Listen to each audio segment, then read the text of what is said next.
ஈச்சங்கிழங்கு நோண்டி சாப்பிடலாம்னு வந்திருக்கோம். வாங்க வீடியோக்குள்ள போகலாம். நம்ம போன வாட்டி ஈச்சங்கிழங்கு நோண்டி சாப்பிட வரும்போது நல்லா தண்ணி கிடஞ்சிருந்து மக்களே ஒரு தூரை கண்டுபிடிச்சிட்டீங்க. இன்றைக்கி வந்து கத்தி கொண்டு வந்திருக்கேன் மக்களே. கத்தியை வச்சு என்ன பண்ண போகிறேன்னு பார்த்தீங்கன்னா, இப்போ பாருங்கள், நான் வந்து முள்ளெல்லாம் சீச்சிட்டேன் ஓரளவுக்கு. உச்சி இழுத்தோன்னு அத்துக்கிட்டு வந்துடும். வேற பாருங்கள், நல்லா பெரிய வேறாவே இருக்குது இந்த செடிக்கு. இப்படியே வெட்டணும், இதனுக்குள்ளே வெட்டணும், இங்கே வெட்டக்கூடாது. நம்ம இங்கே வெட்டினா இங்கே ஒன்றுமே இருக்காது. மக்களே வெட்டியாச்சு இருக்கும், ஆனால் டேஸ்ட் இருக்காது அந்தளவுக்கு.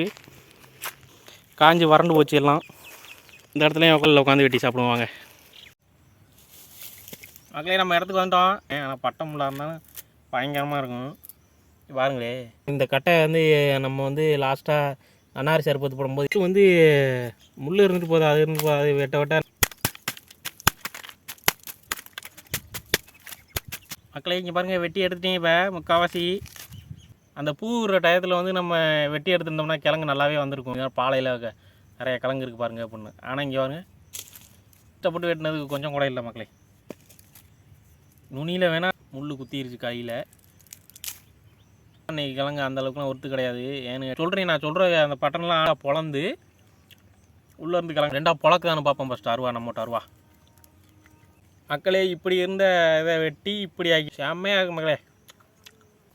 சரி மக்களே, சாப்பிட்டேன், எல்லாத்தையும் சாப்பிட்டேன். இந்த வீடியோ அவ்வளோதான். வீடியோ